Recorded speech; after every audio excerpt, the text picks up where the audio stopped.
꿀잠 자는 야담 이야기. 재벌가죽. 옛날 어떤 마을에 한 농부가 있었는데 부지런히 일하고 아껴 먹으면서 암송아지 한 마리를 샀습니다. 3, 4년이 지난 후에 농부는 둥글소와 바꿔 세우려고 암소를 몰고 장에 가 팔았는데 마음에 드는 대소가 없어서 소를 사지 못하고 빈몸으로 돌아섰습니다. 오는 길에 햇볕은 뜨겁고 갈증에 목이 터지는 것 같아 농부는 주막에 들러 탁주 몇 사발 마셨습니다. 얼마쯤 길을 걸으니 차츰 취기가 오르면서 몸이 노곤해져 농부는 더 걸을 수 없었습니다. 그래서 농부는 산 언덕 숲속에 들어가 얼굴에 삿갓을 덮고 잠깐 다시 쉼을 했습니다. 헌데 그는 그 자리에서 그만 잠이 들고 말았습니다. 해질녘에 얼굴이 선뜻하여 눈을 떠보니 꼬리가 두어 발 되는 호랑이가 궁둥이를 둘러대고 쇠몽둥이 같은 꼬리로 얼굴을 살짝살짝 문질렀습니다. 간이 콩알만해진 농부는 눈을 꾹 감고 죽은 듯이 꼼짝 않고 누워 있었습니다. 호랑이는 몸을 돌려 농부의 얼굴에 입을 대고 냄새를 맡더니만 어슬렁어슬렁 개울가에 가서 물에 꼬리를 담았습니다. 농부는 이젠 영락없이 죽었구나 하는 생각에 눈앞이 캄캄해졌습니다. 호랑이는 술 취한 사람을 잡아먹지 않으므로 물을 끼얹고 취기를 없애려고 개울을 찾아갔습니다. 호랑이는 또 농부한테 와서 꼬리에 물로 얼굴을 툭툭 쳤습니다. 그리고는 몸을 돌려 얼굴에 입을 대고 냄새를 맡아보았습니다. 아직도 술내가 풍기고 있었으나 호랑이는 옆에 엎드려 떠나지 않았습니다. 농부는 술내를 풍기려고 긴 한숨을 내쉬었습니다. 역한 술내에 호랑이는 또 개울가로 갔습니다. 농부는 생각하였습니다. 에라, 죽어 한 번이라도 어디 손을 써볼까. 이때 호랑이가 또 다가왔습니다. 호랑이가 꼬리로 얼굴에 물을 끼얹으려 할 때 농부는 호랑이의 꼬리를 거머쥐고 지르면서 뒤로 잡아챘습니다. 너무도 급작스런 일이어서 놀란 호랑이는 앞으로 내뛰었습니다. 농부는 계속 고함을 지르며 꼬리를 쥔 채로 달려갔습니다. 고개 며칠 넘어서 범은 바위굴로 들어가려고 했습니다. 범의 굴로 끌려 들어가기만 하면 끝장을 보게 되므로 농부는 구릿골을 두 발로 버티고 죽기 살기로 꼬리를 잡아당겼습니다. 호랑이는 몸을 빼려고 악을 쓰다가 그만 코밑가죽이 차돌에 걸려 찢어졌습니다. 호랑이가 앞으로 나가려고 힘을 쓸수록 찢어진 것이 점점 넓어지며 나중에는 대가리 가죽이 쭉 벗겨졌습니다. 농부는 힘을 다하여 고함을 지르며 뒤로 꼬리를 잡아챘습니다. 그러자 가죽이 몽땅 벗어진 새빨간 호랑이가 굴로 뛰어들었습니다. 농부는 가죽을 메고 장에 가서 팔아서 그 돈으로 땅도 사고 기와집도 세웠습니다. 그 마을에 일하기 싫어하고 공짜를 즐기는 사람이 있었는데 애비가 물려준 미천으로 소도 매놓고 땅 맞이기도 가지고 있었습니다. 그는 농부가 갑자기 부자로 된 것이 이상하여 물어보았습니다. 농부에게서 자초지종 이야기를 들은 그는 입이 한 방만큼 되었습니다. 자는 범이나 안 하다 팔아서 부자가 되려고 생각했더니 산범의 가죽을 얻는 수도 있구나. 그는 집으로 돌아오자 곧 외양간에서 큰 둥굴소를 끌어내서 장에 가져다 팔았습니다. 주막집에 들러서 농부가 한 대로 탁주 몇 사발 마시고 솔밭에 들어가 삿갓을 얼굴에 가리우고 누웠습니다. 취한 척하면서 호랑이 오기를 기다렸으나 강간무소식이었습니다. 이튿날 그는 또 술을 마시고 그 자리에 가서 드러누웠습니다. 그날도 허탕을 치고 사흘날도 역시 그러했습니다. 그러나 그는 매일 소판 돈을 허물어 고기 반찬에 술을 먹고는 솔밭에 가서 누워 잤습니다. 5, 6월 염천에 술 잘 먹고 서늘한 그늘 밑에서 잠자니 참으로 좋은데 어느 때건 번가죽을 얻으면 뻥 먹고 알 먹기란 매일 꿈속에서 부자 되어 고래등 같은 집에서 먹고 마시었습니다. 이렇게 한 달을 지나고 보니 부자보다 못하지 않았으나 소판돈은 그만 거덜이 났습니다. 그래서 이젠 그만두려는 생각이 있었으나 소 한 마리를 거저 먹어버렸으니 할 수 없이 밭을 팔았습니다. 밭을 판 돈을 다 먹어버린 그날에 과연 호랑이가 나타났습니다. 지성이 지극하면 하늘도 알아봐 준다더니 이제야 부자가 되는가 보다라고 생각한 그는 힘이 부쩍 나서 호랑이의 꼬리를 거머쥐고 고함쳤습니다. 가죽을 내놓아라. 호랑이는 놀라서 화다닥 앞으로 내뛰었습니다. 몇 고개를 넘어 범의 굴 어구에 이르자 농부의 말대로 두 발로 바위를 버티고서 가죽을 벗어놓고 들어가거라. 라고 고함을 쳤습니다. 과연 그의 고함 소리와 같이 호랑이는 가죽이 벗겨진 새빨간 알몸뚱이로 굴에 뛰어들어갔습니다. 가죽을 얻은 그는 장으로 갔습니다. 호피장 사구는 범의 가죽을 이리 만지고 저리 만지면서 살펴보다가 두 손바닥을 썩썩 마주 비비면서 말했습니다. 이건 재벌 가죽이어서 쓸모없소. 그래도 값을 쳐야지 않소? 동전 한 푼어치도 안 가니까 값을 칠 수도 없소. 참 기가 막힌 일이었습니다. 공으로 술 마시고 낮잠 자며 부자로 되려고 가산을 탕진했는데 부자로 되기는커녕 쓸모없는 범에 재벌 가죽을 깔고 허천에 나앉게 되었던 것입니다. 양심. 백두산의 송림이 우거지고 단풍 든 나무들이 울긋불긋하여 경치 아름다운 가을이었습니다. 아버지의 병 때문에 약재 캐러 장대산에 들어갔던 천식이는 집으로 오던 날 아주 아름답고 신기한 풀을 만났습니다. 천식이는 하도 곱고 신기하여 그 풀을 한 포기, 두 포기씩 해가지고 송림을 벗어나 한 동리에 이르렀습니다. 동리에 들어서니 길 옆 나무 그늘에서 몇몇 사람들이 장기를 두고 있었습니다. 해를 쳐다보니 해가 서산에 기울어지기 시작했습니다. 천식이는 그들한테 다가가 공손히 인사를 하고 하룻밤 유숙할 집을 지시하여 주기를 청하였습니다. 장기를 놀던 사람들은 천식이를 보자 화뜩 놀라더니 서로 눈짓을 하였습니다. 그리고는 한 사람이 나서서 천식이를 보고 말했습니다. 여보게, 자네 손에 쥔 그 풀을 어디서 가져왔는가? 예, 백두산에서 하도 곱고 신기하여 가져왔는데 이 풀이 무슨 풀입니까? 자네, 그 풀을 조금이라도 먹으면 죽네. 그 풀은 독풀이네. 독풀. 그러자 옆 사람들도 그렇노라고 맞장구를 쳤습니다. 그 바람에 천식이는 그 풀을 먼 곳에다 주워 던졌습니다. 헌데 금방까지도 장기를 놀던 세 사람이 눈을 문지르며 땅에서 뒹굴고 있었습니다. 당황한 천식이는 마을로 뛰어가 사람을 불러왔습니다. 하지만 영문을 모르는 마을 사람들도 방도가 없었습니다. 사람들은 그들을 부축하며 웬일이냐고 물었습니다. 그러니 그중 한 사람이 눈을 비비며 떠듬떠듬하고 겨우 말을 이었습니다. 장기를 두는데 괴상한 돌개바람이 불어치더니 눈이 아이고. 이때 한 노인이 땅에서 풀잎을 주워들고 말없이 서 있었습니다. 그러자 천식이는 생각되는 점이 있어 노인을 보고 물었습니다. 노인님 그것이 무엇입니까? 산삼이네. 노인은 머리를 끄덕이며 대답하였습니다. 영문을 알게 된 천식이는 사실을 자상히 이야기하고 던져버린 풀단을 주워들었습니다. 원래 몽땅 산삼이네. 산삼이란 말만 들었지 그 싹을 보지 못한 천식이는 한 구석에 온당하지 않은 생각이 있었지만 세 사람에게 속았던 것입니다. 노인과 여러 사람들은 남을 속여 산삼을 던진 후 자기들의 주머니를 채우려 한 사람들을 보고 말하였습니다. 그거 잘 되었군. 산신님이 양심 없는 자에게 주는 벌이니 별 수 없이 눈이 멀었네. 멀었어. 천식이는 노인과 여러 사람들에게 삼 한 뿌리씩 선사하고 집으로 돌아와 아버지의 병 구안을 하였습니다. 하지만 양심 없는 사람들은 눈이 멀어 앞을 못 보며 말하는 것이었습니다. 휴, 왜 이런 양심 없는 못된 짓을 하였던고? 하며 탄식하였습니다. 영동이 이야기. 우리나라에서 2월 초하룻날에는 하늘에서 내려오는 바람 귀신을 위하여 음식을 차려놓고 제사를 지내는 일이 있었는데 이 바람 귀신을 영동 할머니라고 합니다. 할머니는 2월 초에 땅에 내려와 한 보름 머물며 대접을 받다가 2월 보름이 되면 다시 하늘로 올라간다고 합니다. 영동 할머니가 내려올 때면 을에 바람이 불거나 비가 내리는데 할머니가 며느리를 데리고 올 때는 비가 오고 딸을 데리고 오면 바람이 분다고 합니다. 며느리는 미워해서 옷이 젖으라고 비를 데려오고 딸은 고운 옷이 바람에 휘날려 예쁘게 보이라고 바람과 함께 온다고 합니다. 그런데 우리나라 동해안 지방에서는 영동이라는 소년이 바람 귀신으로 전해집니다. 옛날 동해 바닷가에 밥을 얻어먹고 다니던 가난한 아이가 하나 있었습니다. 내 성이 무엇냐?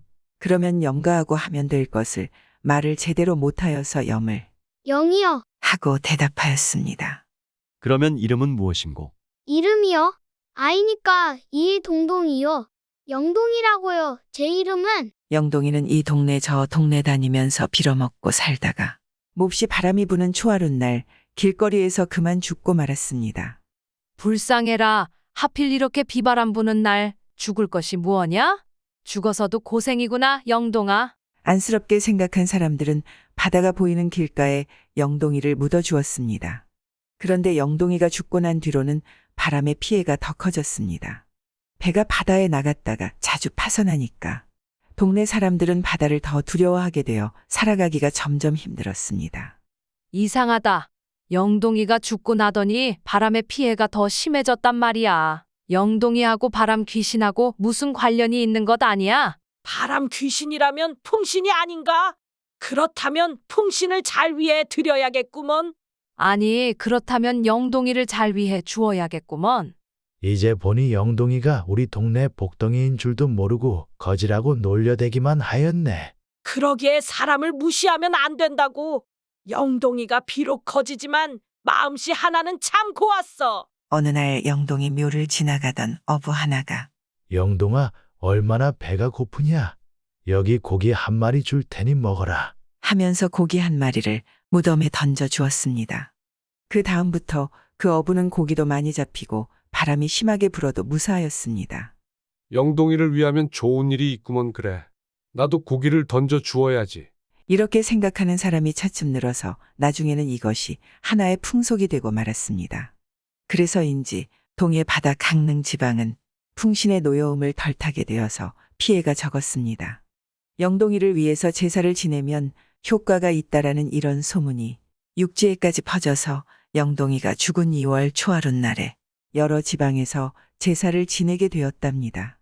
풍신을 달래기 위한 것이죠.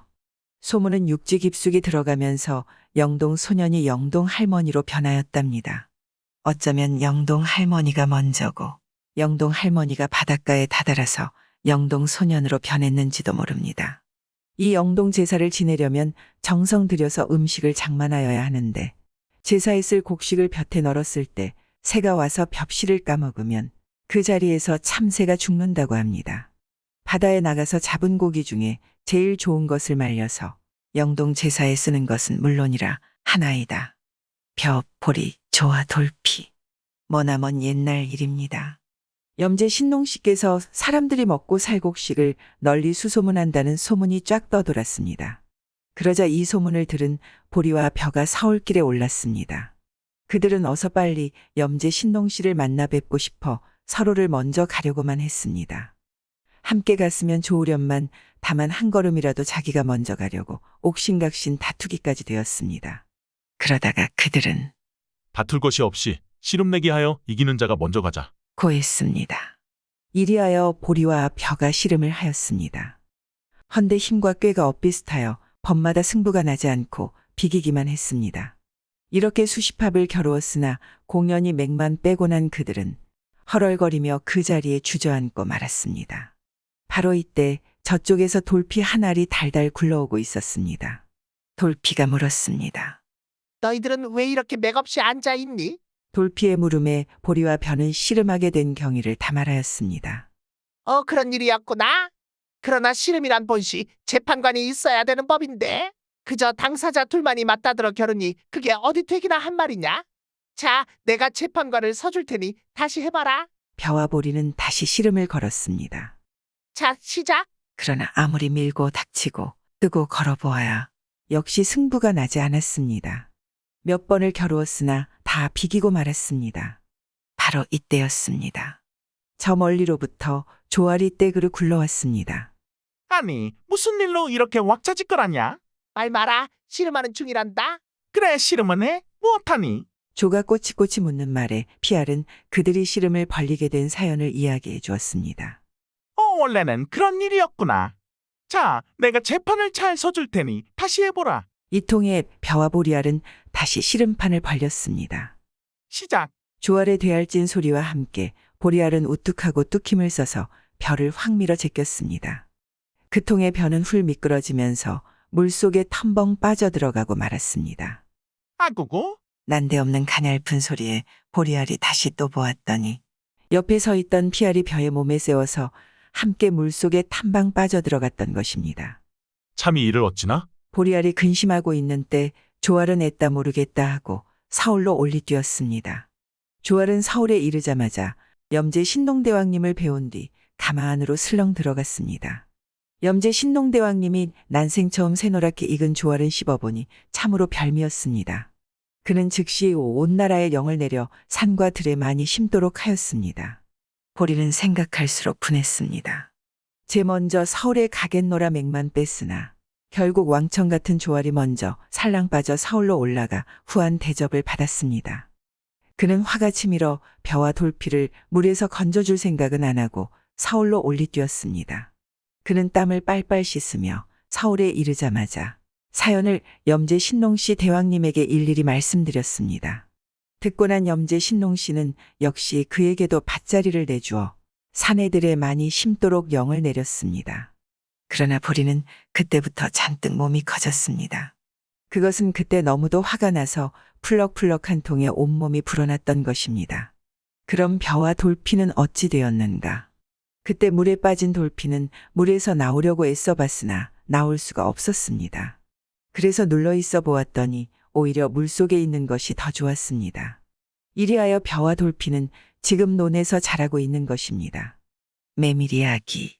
전설에 의하면 메밀은 사람들이 가장 늦게 심은 작물이라 합니다. 세상에서 처음으로 메밀을 심은 그 마을 사람들은 메밀의 성숙기와 용철을 잘 모르고 있었습니다. 추석 명절이 돌아오자 농부들은 전에나 다름없이 벼를 베어 해니밥을 짓고 차를 베어 찰떡을 치고 이른 팥과 열콩을 떨어 고물을 만들고 감자를 캐서 채를 볶았습니다. 또 해독수수를 갈고 햇보리로 누룩을 잡아 감주를 걸렀습니다. 하지만 메밀만은 무엇을 해 먹을지 몰라 그대로 두었습니다. 농부들은 명절을 기껍게 쇠고 메밀밭으로 나가게 되었습니다. 그런데 메밀밭에 닿기도 전에 울음소리, 흐느낌 소리가 들려왔습니다. 이거 어찌된 울음소리일까? 한 자국 두 자국 다가가 보니 며칠 전까지만 해도 새파랗던 메밀들이 낯이 새까매서 왕왕 울고들 있었습니다. 예, 도대체 어찌된 셈이냐? 농부가 묻자 메밀들이 말했습니다. 농부님, 생각해보세요. 우리와 함께 자라던 모든 곡식들은 모두 제 구실을 하는데 우리만이 버림받고 말았으니 어찌 슬프지 않겠습니까? 그제야 농부는 생각되는 바가 있어. 얘들아, 그럼 말해보아라. 너희들은 추석 명절에 무슨 일을 할 수 있단 말이냐? 왜 할 일이 없겠습니까?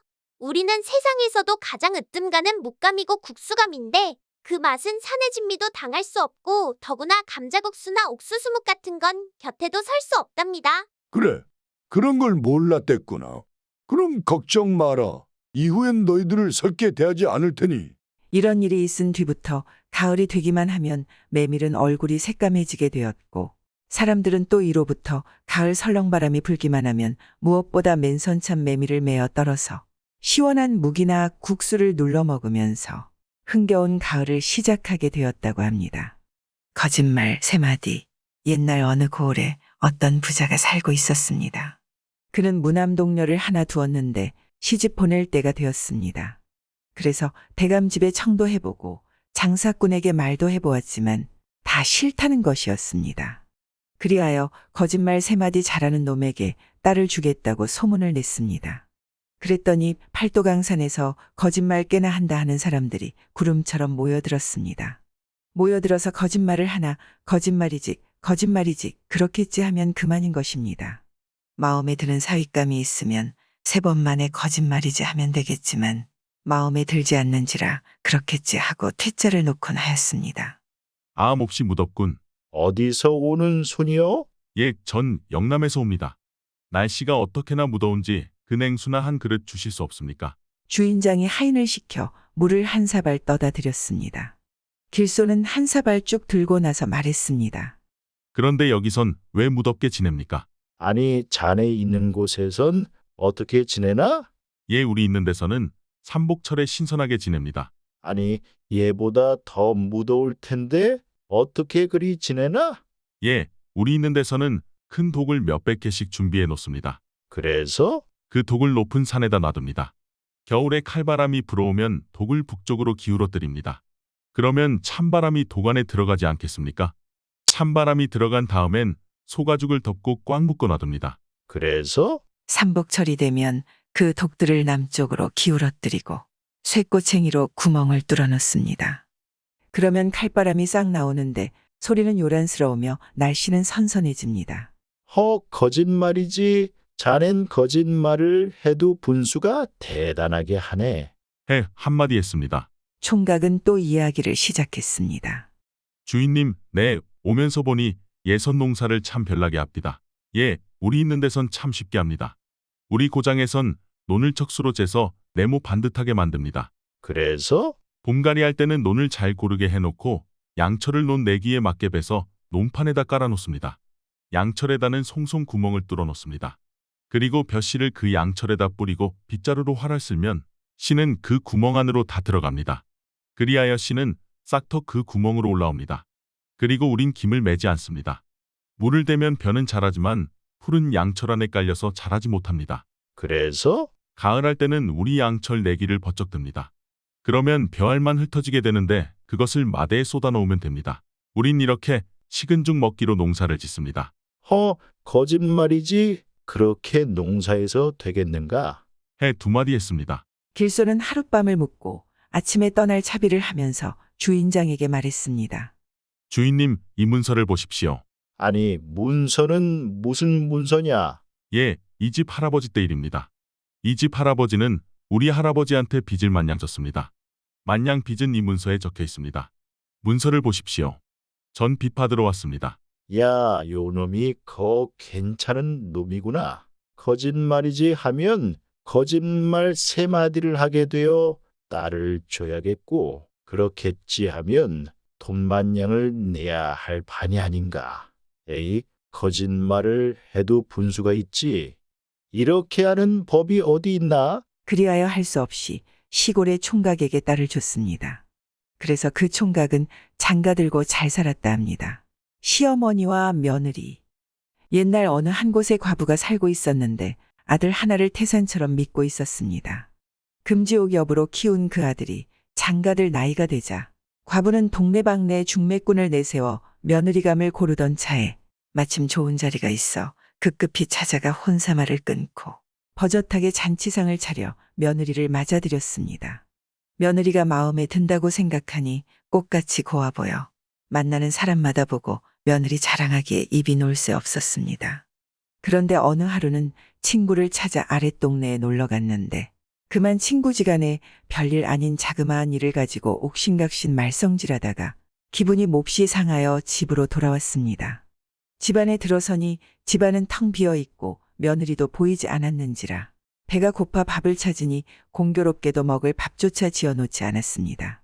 이때 밖에 나갔던 며느리가 들어오며 시어머니 보고 하는 말이 저녁에 오시겠다 하시더니 왜 벌써 오셨어요? 하였습니다. 붙는 불에 키질이라고 가뜩이나 성이 머리 꼭대기까지 오르던 차에 며느리가 이렇게 말을 하니 시어머니가 펄쩍 뛰며 소리를 질렀습니다. 그래, 내가 제 집으로 온 것도 잘못이냐?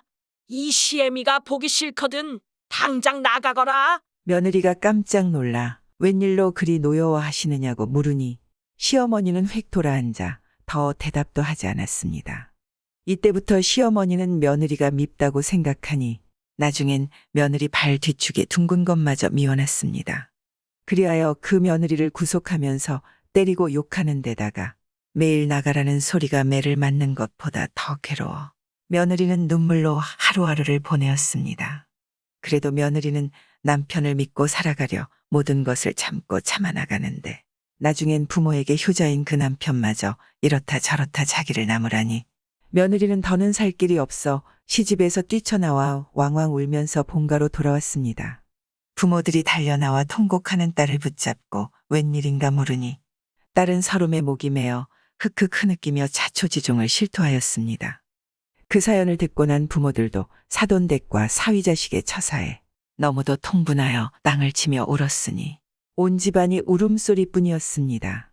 그 울음소리를 듣고 앞집에 사는 며느리의 삼촌이 달려와 자기 조카를 붙잡고 웬일인가 물으니 역시 그 대답이었습니다. 온 일가 친척들이 다 모여 그 시어머니를 잡아 죽이려니라고 욕하는 것이 기가 막힐 지경이었습니다. 삼촌이 듣다 못하여 입을 열었습니다. 예, 조카 듣느냐? 내 시애미가 과연 나쁜 년이기에 너를 그토록 구속하였으니 어찌 그저 가만 놔둔다더냐. 덕은 덕으로 갚고 악은 악으로 친다 했거니 내 시키는 대로만 하면 그 시애미가 석 달이면 자기 죄를 못 이겨 죽어버릴 것이다. 시어머니가 자기를 때리고 욕하고 내쫓던 일을 생각하면 이빨이 갈라는지라 며느리는 자기 삼촌의 말에 머리를 번쩍 들고 물었습니다. 어떻게 하면 됩니까? 그리하여 삼촌은 여차여차하게 하라고 일깨워주면서 사흘 후에 시집으로 돌아가라 하였습니다. 삼촌이 시켜준 대로 사흘이 지난 후 며느리는 곱게 옷을 차려입고 연지분을 바른 후 시집으로 돌아갔습니다. 방문을 열고 들어서니 마침 시어머니가 가마목에서 자비를 하고 있는지라 며느리는 삼촌의 말대로 코가 닿도록 허리를 굽히며 얌전한 목소리로 시어머니에게 공손히 인사를 드렸습니다. 어머니, 그간 기체강령하셨나이까? 그리곤 옷을 활활 갈아입더니 시어머니더러 어서 편히 쉬라고 하면서 자기가 가마목에 척 들어앉아 일을 하였습니다. 밤이 되면 시어머니 이부자리를 펴드리고 이웃집에 군일이 있어 갔다 오면 시어머니 즐겨하는 음식들을 자기도 먹지 않고 꼭꼭 가져다가 시어머니에게 드렸습니다. 며느리가 자기를 너무도 공대하면서 어마어마하게 받드는지라 시어머니 마음도 차츰 변해갔습니다. 이웃집들에 나가보아도 자기 며느리처럼 인사범절이 있는 며느리가 없고 자기 며느리처럼 시부모와 남편을 공대하는 며느리가 없는 것처럼 느껴졌습니다. 그리하여 시어머니도 다시 며느리를 아끼고 사랑하는 것이 친딸보다 더 극진하였습니다. 이러는 사이에 어느덧 석 달이 거의 다가왔습니다. 며느리가 생각하니 삼촌이 말씀한 시어머니가 죽을 날이 이제 하루밖에 남지 않았습니다. 며느리는 시어머니에게 볼 일이 있어 본가에 얼른 다녀오겠다고 하니 시어머니는 찰떡 한 함지를 쳐서 며느리에게 이어 보내었습니다. 며느리가 본가에 오던 걸음으로 삼촌을 찾으니 모두 묻는 첫마디가 그 몹쓸 시애미가 죽었냐는 것이었습니다. 며느리가 떡 함지를 척해치며 삼촌을 보고 자기 시애미만한 무던한 시어머니가 이 세상에 더는 없으니 삼촌이 제발 자기 시어머니를 죽지 말게 해달라고 애걸복걸하였습니다. 삼촌은 자초지종을 다 듣고 무릎을 탁 치며 크게 웃더니 하는 말이 그러면 그렇겠지. 가는 정이 있으면 오는 정이 있는 법이니라. 내가 너에게 말한 그 석 달은 너와 너의 시어머니가 서로 화해하는 석 달이지. 결코 너와 너의 시어머니가 죽는 석 달이 아니니 안심하거라. 그 말에 며느리는 울던 얼굴에 활짝 웃음꽃을 피웠으니 집안에 웃음소리 가득하였습니다. 아들의 한탄, 옛날 한 시골에 새양지 목가심 할 물도 없이 가난한 한 집의 부자간이 살고 있었는데 그 아들이 부모에게 어떻게나 효도하는지 작은 방에는 소문이 자자했습니다. 이웃 동리에도 그렇게 가난하게 사는 한 집의 부자간이 살고 있었는데 그 집 아들은 이 소문을 듣자 자기도 비록 살림은 째지게 구차하나 효자가 되어 아버지를 그렇게 모시고 살았으면 하는 간절한 생각을 가지고 이웃 동리 그 집으로 찾아갔습니다. 그 집에 들어가 보니 아버지는 헛누대기를 덮고 누워 있는데 아들은 옷을 입고 앉아 있었습니다. 듣던 소문과 다른지라 이상한 생각이 들어 그 집 아들에게 물었습니다. 듣자니 대단한 효자라던데 어찌하여 부친이 옷이 없어 헛누대기를 덮고 누워 계시는데 아들 된 사람이 옷을 입고 앉았어? 그 집 아들은 빙그레 웃으며 말을 받았습니다.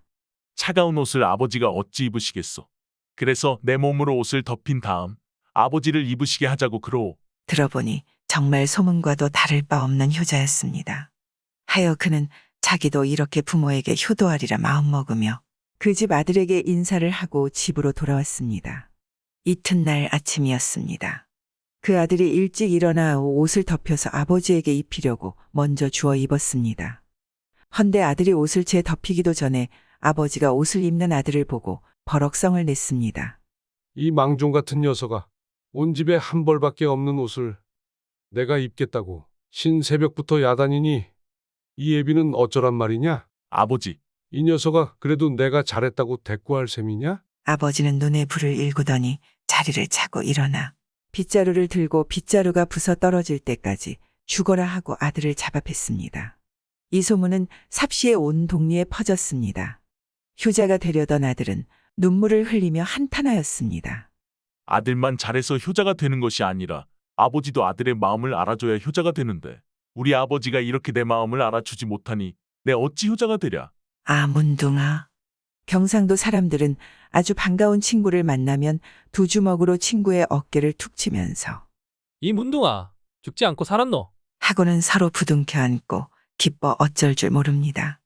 이 문둥아, 하는 말은 욕하는 말이 아니라 대방을 보고 반가워하는 말입니다. 경상도 사람들이 이 문둥아 하고 인사하는 말엔 이런 이야기가 있습니다. 옛날 경상도 한 곳에 아주 친근하게 지내는 두 친구가 살았습니다. 그들 둘은 형제간보다 더 가까워 하루라도 서로 만나지 못하면 마음을 놓지 못하였고 닦은 콩 한 알이라도 생기면 반 조각씩 나누어 먹었습니다. 그들 중 누가 감기에라도 걸리면 한 사람이 내가 너 대신 앓으면 얼마나 좋겠느냐며 그의 곁을 떠나지 않았습니다.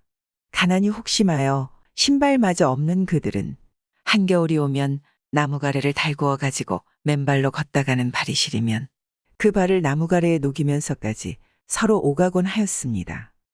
헌데 누가 알았으랴. 앞집에 사는 친구가 그만 문둥병에 걸렸습니다.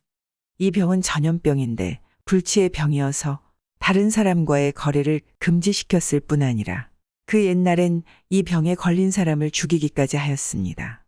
앞집 친구는 남몰래 무인심산에 가서 은거에 있었습니다. 둘도 없는 친구가 갑자기 행방불명이 되니 뒷집 친구는 안타깝기만 하였습니다. 어디로 갔을까? 홀로 지내겠으니 얼마나 적적할까? 뒷집 친구는 안타까운 나머지 갈대 한마디 하지 않고 간 앞집 친구를 원망하기도 하였습니다. 세월이 흘러 몇 해에 지나갔습니다. 앞집 친구가 병을 떼고 돌아왔습니다. 불치의 병으로 다시는 보지 못하리라 생각한 앞집 친구가 병을 고치고 웃는 낯으로 나타나자 뒷집 친구는 어찌나 좋았던지 그의 어깨를 툭 치며 이 문둥아, 죽지 않고 살았노? 하고 서로 부둥켜 안고 기뻐 어쩔 줄 몰랐습니다. 세상에 둘도 없는 친구를 꿈에도 잊지 않던 친구를 진세를 떠났는가 성경에 은거하였는가 몰라서 종정만 찾던 친구를 만나게 된 기쁨을 어디다 비기랴. 이로부터 사람들은 친근한 친구를 만나면 이 문둥아 하고 인사를 표시하며 둘 사이에 친밀한 정을 주고받았습니다. 앞집 친구는 자기의 병이 뒷집 친구에게 전염될까봐 집을 떠나기로 작정하였으며 또 간 곳을 알면 찾아올까 걱정되어 어디다 있다는 것도 알려주지 않았습니다. 앞집 친구도 무인심산에가 홀로 지내면서 늘 뒷집 친구를 그리워했습니다. 하지만 그는 자기 병을 잘 아는지라 그 병을 떼지 않고는 속세로도 나가지 않으며 뒷집 친구도 다시는 만나지 않으리라 다짐했습니다. 그것은 험상궂은 꼴을 앞집 친구가 보면 얼마나 가슴 아파하려 하는 생각도 생각이려니와 그보다 그 친구가 자기와 함께 있자고 할까 근심되어서였습니다. 앞집 친구는 멀고 먼 무인심산에 가서 홀로 지내면서 항아리에 감주를 빚어놓고 늘 그 감주를 마셨습니다. 그는 감주를 마시고 산 높고 고리 깊은 곳에 몸을 묻고 녹음이 우거지고 꽃피어 봉접을 부르는 그윽한 뀨창기 속에서 풍어를 읊고 수리미 속에 꾀꼬리를 벗삼아 노래하고 포곡성을 집소식 전하는 줄 알고 세월을 보냈습니다. 감주를 마시면서부터 낯이 허옇게 되며 가렵기 시작했습니다. 하지만 감주가 불치의 병을 떼주는 약주가 될 줄은 꿈에도 생각지 못했습니다. 감주를 거의 다 마시니 그의 병도 거의 다 나아갔습니다. 어느 하루 그는 가란 김에 쪽박으로 감주 한 바가지를 떠마시고 아이고 시원하구만. 하고 또 한 바가지 뜨려고 항아리 굽을 내려다보았습니다. 순간 깜짝 놀랐습니다. 항아리 속에는 구렁이가 빠져 죽었습니다. 이렇게 앞집 친구는 구렁이 감주로 문둥병을 떼었습니다. 그 후부터 구렁이 감주가 약이 된다고 구렁이 감주를 빌어 마시는 사람들이 있게 되고 뱀술을 고아 먹는 사람들이 있게 되었습니다. 어떤 집에서는 구렁이가 약이 된다고 가마에 시루떡을 찔 때 가마 위에 구렁이를 메어달아 기름을 받기도 하였습니다. 민감사와 그의 매제, 충청감사 민정중은 성품이 강직하여 스스로 법을 지키는 본보기가 되었습니다. 따라서 일단 백성에게 펴낸 법은 어떠한 일이 있어도 굽히지 않았습니다. 어느 해던가 민감사는 도내에서 소를 잡지 못하도록 명령했습니다. 이리하여 그 해는 감사를 비롯한 온도의 백성들이 고기를 입에 댈 수 없었습니다. 이렇게 해놓고 민감사는 그 영이 잘 시행되나 가끔 직접 살피러 다녔습니다. 어느 날 충주 고을을 두루 다니다가 마치 무배 사는 매제 정보인의 집에 찾아들었습니다. 그런데 정보인은 원래 소탈하고 쾌활한 성품인데다가 오랜만에 만난 처남을 대접할 생각으로 집에서 기르던 송아지를 잡아 찬수를 만들어내왔습니다. 형께서 오래도록 육미를 모르신다기에 일부러 소를 잡았소. 하고 먹기를 권했습니다. 이 말을 들은 민감사는 낯빛이 확 변했습니다. 내가 스스로 내린 영을 어기지 못하거니와 그대 또한 도민의 신분으로 금법을 어기다니 이럴 수가 있는가? 하고 벌떡 일어났습니다. 그뿐이 아닙니다. 휙하니 대문 밖으로 나가면서 데리고 온 관속에게 엄하게 명령했습니다. 곧 이 댁의 하인을 잡아내오너라. 관속은 하는 수 없이 안에 들어와서 정보인을 만나 말했습니다. 부득이 소를 잡은 하인을 데려가서 다스려야겠습니다. 그러나 정보인은 조금도 동하지 않았습니다. 나의 집에는 하인이 없고 다만 두 내외가 살고 있다. 그러나 사또의 영이라니 어길 수 없구나. 이렇게 말한 후 안에 들어가 부인에게 부탁했습니다. 이러저러한 일로 사태가 만부득이하니 부인이 한 번 대신 갖추어야 되겠소. 부인은 그의 말을 듣고는 얼굴에 치마를 둘러쓴 후 점잖게 밖으로 나왔습니다. 이 모양을 본 관속은 눈이 휘둥그레졌습니다. 처음에는 누군지 몰랐다가 정보인이 소는 내가 잡았으나 실제 음식은 내자가 만들었으니 자, 어서 잡아다가 죄를 다스려라. 하고 또렷이 그러나 점잖게 말하니 관속은 그만 기겁을 했습니다. 설마 한들 감사의 누이 동생을 잡아갈 수가 없었습니다. 관속은 앞서가는 민감사를 쫓아갔습니다. 그리고 숨을 헐떡이며 사실대로 고했습니다. 이번에는 민감사가 대경실색했습니다. 무슨 말을 할 겨를도 없이 교자에서 내리기가 바쁘게 정보인의 집으로 들어왔습니다. 민감사는 대문을 들어서자 바로 매제 정보인과 누이를 다시 방으로 들여 앉히더니 아마도 내가 너무 심한 영을 내린 것 같네. 그대들의 말 없는 충고를 고맙게 받겠네. 하고 사과와 사례를 아울러 했습니다. 이후 민감사는 소를 함부로 잡지 않는 한 벌을 주지 않게 되었습니다. 민감사가 법을 너무 고지식하게 지키려 했다는 이야기이거니와 그것보다는 정보인의 소탈한 기계가 여기서는 더 인상 깊게 느껴집니다. 아기장수 더덕이. 옛날 옛적에 한 호러미가 살았는데 하루는 산에 나무를 하러 갔습니다. 나무를 하다가 보니 더덕이 큼지막한 게 있기에 뽑았습니다. 아무리 뽑아도 안 뽑히더니 더덕아, 나하고 살자. 하니까 쑥 뽑혔습니다. 갑자기 쑥 뽑히니까 뒤로 자빠져서 대굴대굴 굴렀습니다. 더덕하고 사람하고 같이 대굴대굴 굴러서 집에까지 왔습니다. 그날부터 배가 불러오더니 10달을 채워 아들을 낳았습니다. 낳자마자 아기가 그날로 슬그머니 일어나 앉더랍니다. 그러더니 3-7일 지나니까 걷고 100일 지나니까 뛰고 첫 돌이 지나니까 산에 가서 나무를 해오는 거예요.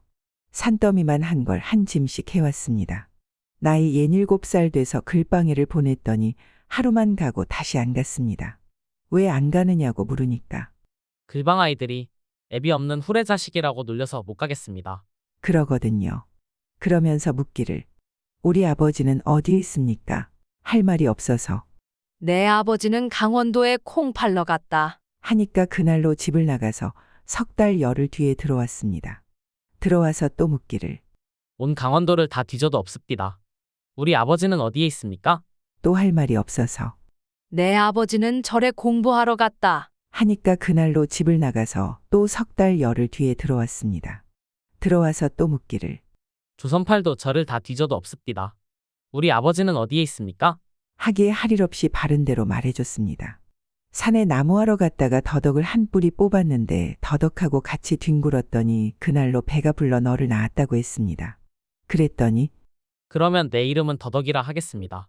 해서 그렇게 됐습니다. 더덕이 나이 10대 쌀 먹으니까 밤만 되면 집을 나갔습니다. 초저녁에 슬그머니 나가서 새벽잇을 맞고 들어오는데 그게 하루 이틀도 아니고 날마다 그랬습니다. 하루는 어머니가 가만히 뒤를 밟았습니다. 따라가 보니 산으로 들어갔습니다. 산으로 들어가서 고개를 3개 넘더니 커다란 바위 앞에 섰습니다. 가만히 보니 그게 그냥 바위가 아니고 바위 문이었습니다. 더덕이가 바위를 잡고 끙하고 용을 한 번 쓰니까 그 큰 바위 문이 스르르 열렸습니다. 더덕이가 열린 문으로 들어가다 말고 어머니도 들어와 보십시오. 하기에 군말 않고 따라 들어갔습니다. 가만히 뒤 밟은 걸 다 알고 그러는데 뭐 어쩔 거예요. 들어가 보니 참 어마어마했습니다. 바위 문 안에 딴 세상이 있는데 온통 병사들이고 쇠붙이들이었습니다. 병사들은 몇 천인지 몇 만인지 모르고 쇠붙이들은 죄다 칼이고 창이고 방패고 투구고 그랬습니다. 댕그랑댕그랑 하면서 밤낮으로 그런 걸 만들었습니다. 그 많은 병사들이 칼이야 창이야 방패야 투구야 만들다가 더덕이가 들어가니까 장군님, 하고 달려들어 떠매고 갔습니다. 구경 다 하고 집에 왔는데 하루는 나라에서 임금이 왔습니다. 임금이 군사들을 많이 거느리고 와서 더덕이는 어디 있느냐? 가르쳐주면 돈을 주마.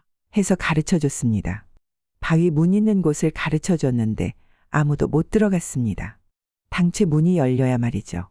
힘장사 몇백 몇천이 달려들어 밀어도 꼼짝을 안 했습니다. 하다 안 되니까 임금이 또 꿰어 여봐라, 언제든지 내 아들이 오거든 배가 아프다 하고 의원을 불러오라 해라. 그러면 곡식을 주마. 아니나 다를까 며칠 뒤에 더덕이가 왔습니다. 임금이 시킨 대로 했습니다. 얘야, 내가 배가 아파 죽겠다. 의원을 좀 불러오너라. 의원을 부르니까 의원이 왔습니다. 그런데 그게 임금이었습니다. 임금이 의원 옷을 입고 의원처럼 차리고 왔습니다. 와서는 이 병에는 다른 약은 소용이 없고 흰 호랑이 99마리를 잡아다가 간을 빼먹어야 낫는다. 하였습니다. 더덕이가 그 말을 듣고 당장 산으로 들어가더니 사흘 만에 왔습니다. 흰 호랑이 99마리를 잡아왔습니다. 그때 임금이 군사들을 많이 데리고 와서 더덕이를 덮쳤습니다. 흰 호랑이 99마리를 잡았으니 기운이 다 빠졌을 줄 알았습니다. 그러면 단박에 사로잡을 작정이었습니다. 그런데 웬걸 흰 호랑이 99마리를 잡고도 더덕이는 기운이 펄펄 살아 있었습니다. 그 많은 군사들이 당해낼 수 있어야죠. 할 일 없이 놓아줬습니다. 일이 안 되니까 임금이 또 꿰어 여봐라, 다음에 내 아들이 오거든 머리가 아프다 하고 점쟁이를 불러오라 해라. 그러면 비단을 주마. 아니나 다를까 며칠 뒤에 더덕이가 왔습니다. 임금이 시킨 대로 했습니다. 얘야, 내가 머리가 아파 죽겠다. 점쟁이를 좀 불러오너라. 점쟁이를 부르니까 점쟁이가 왔습니다. 그런데 그게 임금이었습니다. 임금이 점쟁이 옷을 입고 점쟁이처럼 차리고 왔습니다. 와서는 이 병에는 다른 약은 소용이 없고 하늘나라에 있는 하늘복숭아 99개를 따다가 씨를 갈아 먹어야 낫는다. 하였습니다. 더덕이가 그 말을 듣고 집을 나가더니 석 달 만에 왔습니다. 하늘복숭아 99개를 따왔습니다. 그때 임금이 신하들을 많이 데리고 와서 재판을 차렸습니다. 하늘복숭아는 하늘나라에 있으니 못 따올 줄 알았습니다. 그러면 부모한테 불효한다고 옥에 가둘 작정이었습니다. 그런데 웬걸 하늘복숭아 99개를 보란듯이 다 따왔습니다. 트집 잡을 건더기가 있어야죠. 할 일 없이 놓아줬습니다. 아무리 해도 안 되니까 임금이 소가죽 3,000장으로 주머니를 지어주면서 꿰었습니다. 여봐라, 다음에 내 아들이 오거든 이 가죽 주머니 안에 들어가라 해라.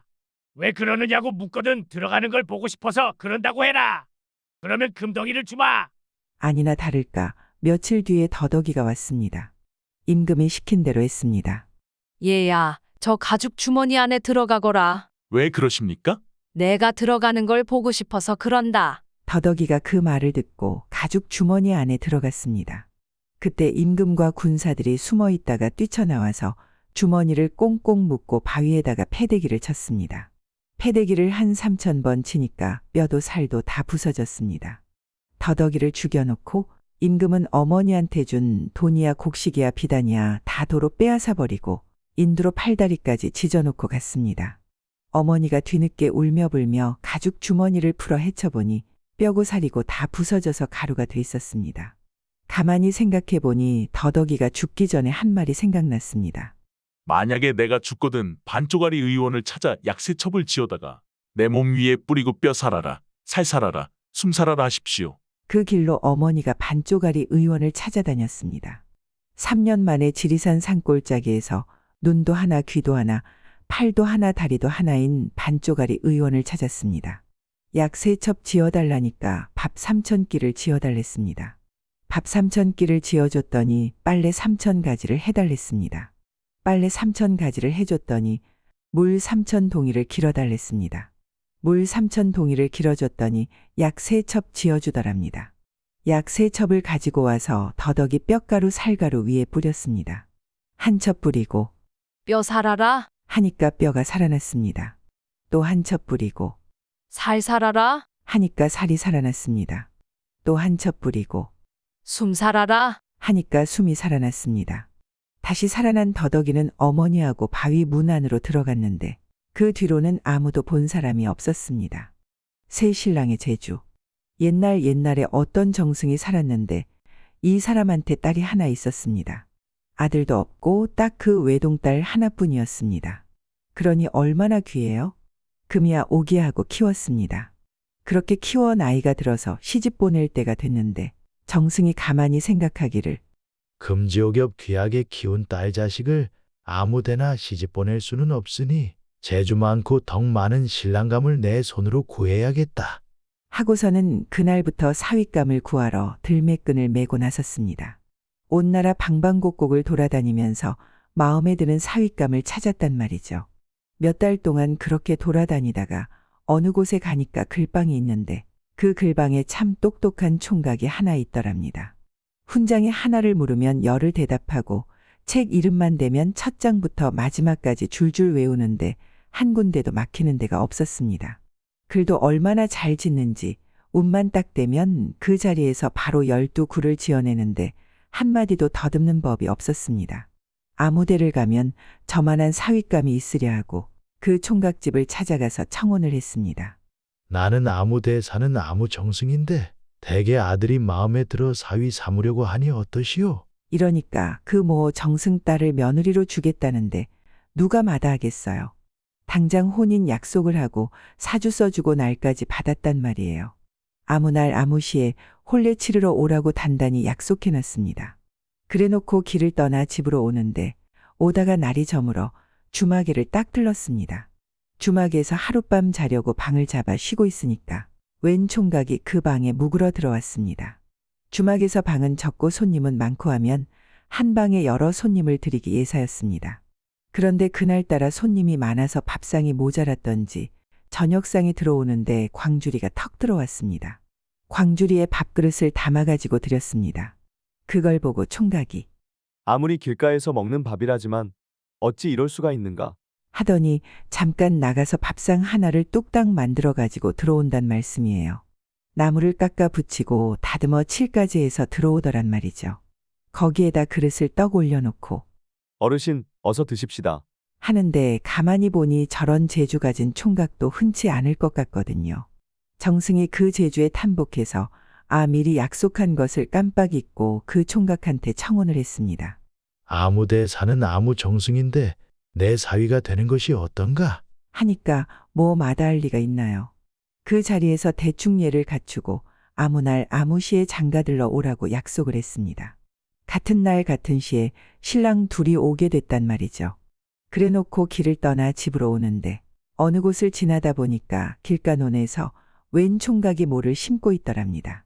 그런데 모를 어찌나 잘 심는지 한마지기 논을 눈 깜짝할 사이에 다 심었습니다. 그래놓고 걸음 주고 김매는 것이 딱 담배 한 대 참이었습니다. 담배 한 대 피울 동안에 그 많은 일을 다 하더란 말이죠.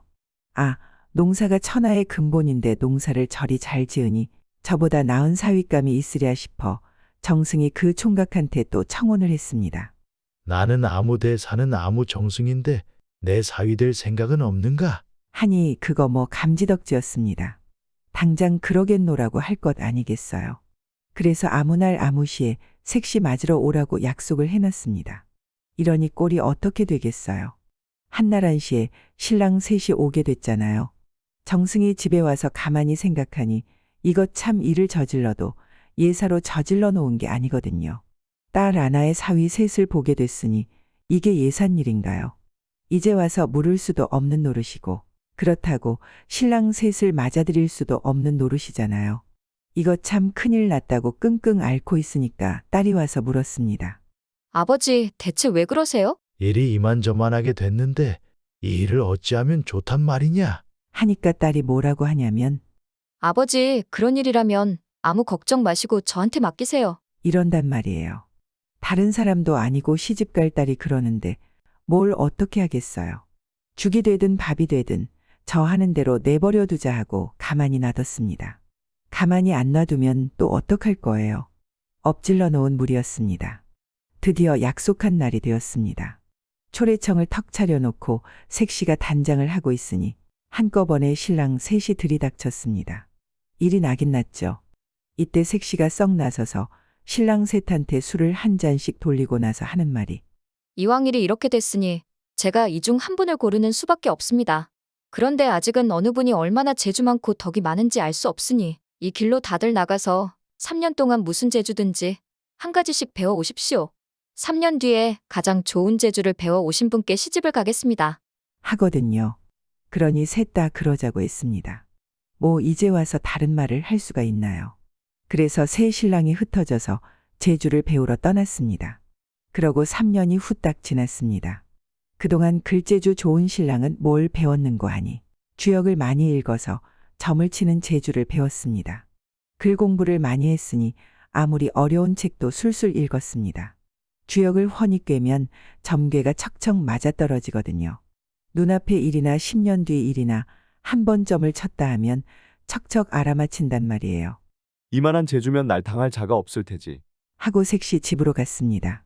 손재주 좋은 신랑은 뭘 배웠는고 하니 멍석 만드는 재주를 배웠습니다. 예사 멍석이 아니라 하늘을 훨훨 날아다니는 멍석이었습니다. 사람이 타고 날아다닐 수 있는 멍석이란 말씀이에요. 아무리 먼 곳이라도 멍석 타고 활갯짓 한 번 하면 눈 깜짝할 사이에 간이 좀 좋아요. 손재주가 워낙 좋으니까 그런 물건을 다 만든 거예요. 어느 누가 이만한 재주를 가졌으려고. 하고 이 신랑도 색시 집으로 갔습니다. 농사 잘 짓는 신랑은 뭘 배웠나 하면 배 농사 짓는 법을 배웠습니다. 3년 동안 온갖 정성 다해 배 농사를 지어서 배나무 한 그루에서 딱 배 한 개를 땄습니다. 3년 동안 밤잠 안 자고 농사 지은 게 딱 배 한 개였습니다.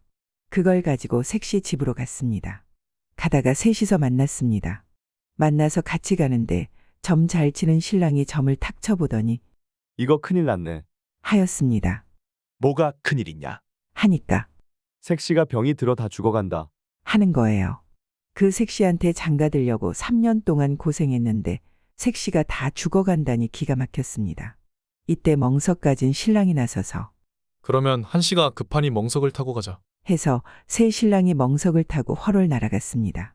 멍석을 타니까 색시 집까지 뭐 눈 깜짝할 사이에 날아가는 거예요. 가본이 아닌 게 아니라 색시가 정신을 잃고 누웠는데 막 숨이 넘어가려는 참이었습니다. 이때 배 가진 신랑이 허리춤에서 배를 꺼내어 그걸 갈아서 즙을 내어 색시한테 먹였습니다.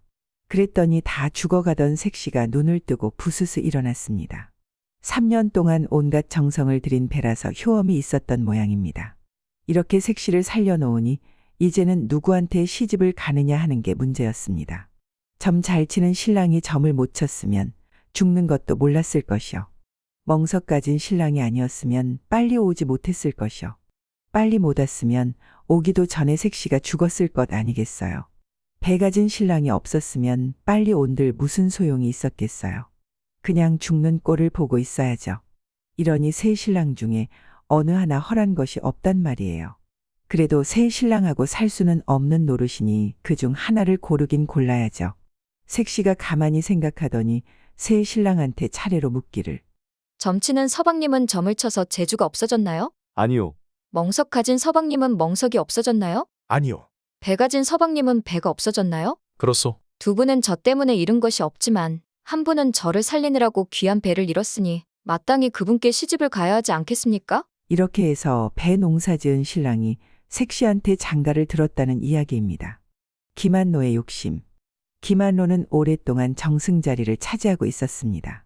그는 간사하고 욕심이 많아서 뇌물에 적고 많음에 따라 반드시 얼굴빛이 달랐습니다. 황침이라는 사람이 충청병사가 되어 참깨 20마를 알로에게 보냈습니다. 그 후 과만이 되어 돌아와 첫 새벽에 알로의 집에 가서 명함을 들여보냈으나 알로는 아무런 답이 없었습니다. 황침은 오랫동안 문 밖에 서서 피로하였으나 나아갈 수도 물러날 수도 없었습니다. 해가 높이 오르자 임천손이 또한 충청수사로서 벼슬이 갈려왔습니다. 명함을 들여보내니 알로는 곧 청사에 나와서 맞이했습니다. 황침도 따라서 들어갔습니다. 알로가 임천손에게는 정답게 웃고 말하며 덕으로 여기는 기색이 있었으나 황침에게는 쌀쌀하게 한마디 위로하는 말조차 없었습니다. 그 후에 황침은 총부의 부총관이 되었고 임천손도 삼청위장으로 가게 되었습니다. 황침은 임천손을 만나 서로 말하다가 전에 정승이 그대를 은근히 대하였는데 어떻게 하신 것이오? 라고 물었습니다. 천손이 처음에는 말을 숨겼으나 황침이 거듭 대답을 들으려 하니 마침내 웃으면서 말했습니다. 내가 수영에 있을 때 정승이 혼숙감을 요구하기에 큰 나무를 베어서 큰 배를 만들고 모든 소용되는 일체의 물건을 가득 실어서 배째로 보냈는데 반드시 이 때문에 기뻐한 것이오. 그 밖에는 딴 것이 없소. 황침은 손뼉을 치고 땅에 넘어지면서 중얼거렸습니다. 나의 참깨 20말은 큰 바다에 던진 것이었구나. 너무 사소한 물건이라서 그 욕심에 차지 않았을 것이므로 자취도 찾을 수 없다는 뜻이었습니다. 물 건너가는 중 옛날 어느 산골에 커다란 절이 있었습니다. 하루는 어느 상자가 바깥에서 뛰어들어오며 숨찬 소리로 스님을 급히 불렀습니다. 스님이 매우 놀라면서 왜 그러냐고 물었습니다. 그랬더니 상자가 하는 말이 같이 가요. 젊은 박 큰 대추나무에다 집을 짓는데 왜 옥비녀를 갖다 끼워요? 했습니다. 스님이 이상히 여겨나가 보니까 상자는 올라가서 옥비녀를 꺼내라고 꿰었습니다. 그래 스님은 까치집을 한참 쳐다본 후 신과 버선을 벗어놓고 손에 침을 바르더니 대추나무를 올라가기 시작했습니다. 이 가지 저 가지를 바꿔 디디며 까치집까지 올라가는 걸 보던 상자는 소리쳤습니다. 저것 보세요. 우리 스님이 까치 새끼를 꺼내 생으로 뜯어 잡수시네요. 하며 절이 떠나갈 듯 고함을 질렀습니다. 절 안의 중들이 일제히 쳐다보니까 대추나무 위에 있던 스님이 당황하여 급히 내려오다 가시에 온몸이 찢겨 피투성이가 되었습니다. 다른 중들에게 변명을 한 후 그 스님은 부끄럽기도 하고 분함을 못 참아 상자를 끌고 들어가 실컷 때려주었습니다. 그러나 이 상자는 원래 장난을 잘했으므로 또 골려줄 방법을 생각했습니다. 이번엔 자기가 장난을 한 후에도 책망을 받지 않게 하려고 신중하게 계획을 짰습니다. 때는 가을이었습니다. 어느 날 상자가 절 아래에 있는 동네에서 돌아와 스님 곁에 앉으며 은근히 말을 꺼냈습니다. 저 아랫마을 주막집에 젊은 과부가 하나 살지요? 그래. 지금 소생이 오려니까 과부가 불러서 무슨 일인가 하고 갔더니 절 근처 그 많은 감나무에 열린 감을 혼자만 잡수냐고 물어요. 그래서? 그래 대답하길 스님이 그럴 리가 있나요? 스님도 잡수시고 다른 사람도 나눠줍니다. 하였지요. 그래서?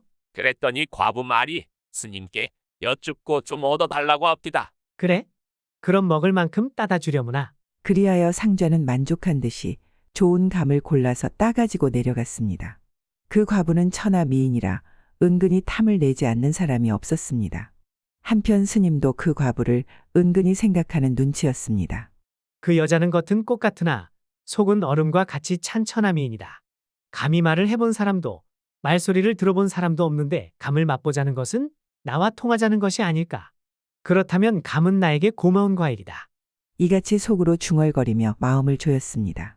얼마 후에 상자가 웃으며 들어왔습니다. 스님, 감을 갖다 주었더니 어찌나 좋아하는지 모르겠어요. 그런데 그 과부가 또 하는 말이 있어요. 무슨 말인데?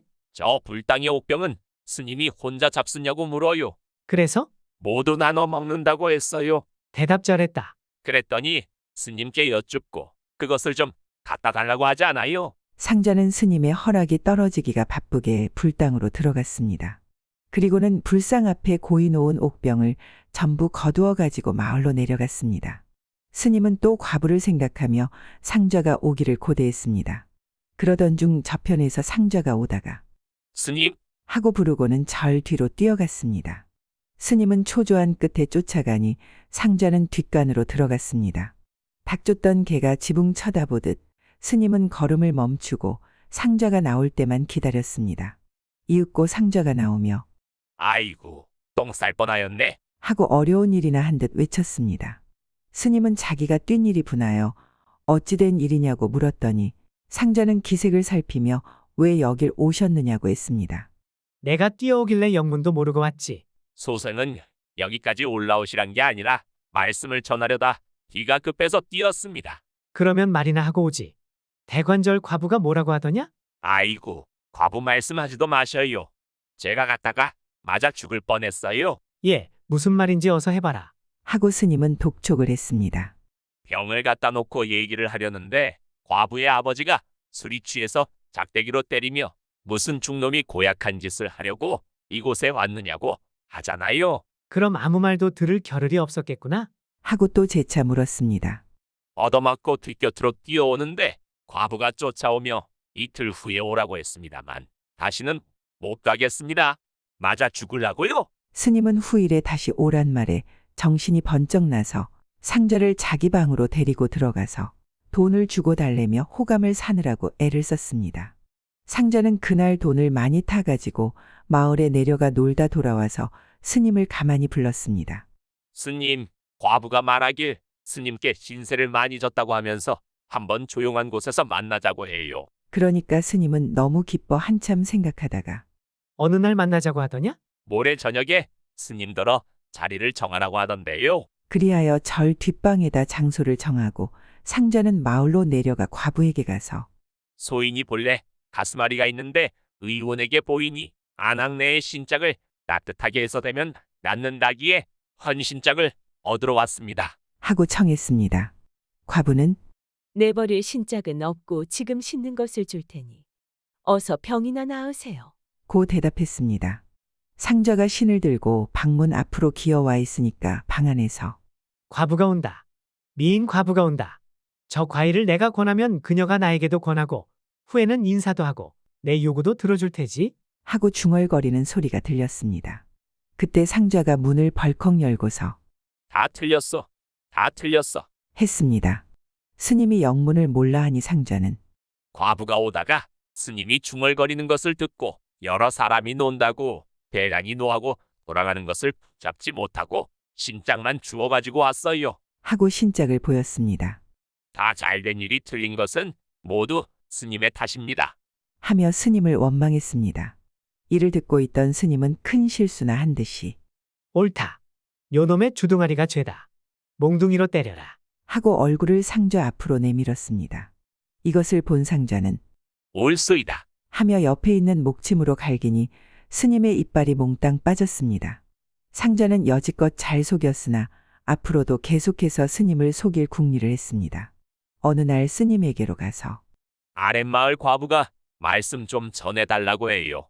지난번에 왔다가 스님이 혼자 말씀하신 것인 줄 모르고 그냥 간 것이 미안하다고 하면서 다시 뵙도록 해달라고 하대요. 어떻게 만나자고 하든?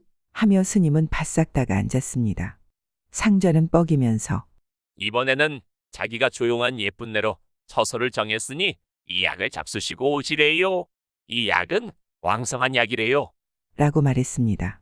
스님은 1초가 새롭게 고대하다가 먼저 가서 기다리고 있었는데 이상하게 배가 꿈틀거리더니 설사가 날 듯했습니다. 참다 못해 무릎을 꿇고 발 뒤꿈치로 병구를 괴고 있는데 과부가 문을 열고 들어오다가 사람이 들어오는데 괴이하게 앉아서 일어나지도 않아. 하며 스님을 두 손으로 떼밀었습니다. 자빠진 스님은 똥을 빠락 싸고 고개도 못 든 채 기어 나왔습니다. 이 설사는 상자의 흉계로 약이 아니라 날 콩가루를 주었기 때문이었습니다. 그걸 물과 마시면 당장 설사가 나는 것이었습니다. 한편 스님은 겨우 자기 방으로 들어와서 이놈의 배, 이놈의 배? 하며 주먹으로 자기의 배를 때렸습니다. 이를 본 중들은 견딜 수 없는 냄새가 나도 유구무원이었습니다. 이 스님처럼 자기의 양심에 어긋나는 욕심을 억지로 채우려다 가는 곳마다 봉변을 당하는 것을 가리켜 물 건너는 중이라 불렀습니다. 구독과 좋아요, 알람 설정 부탁드리옵니다.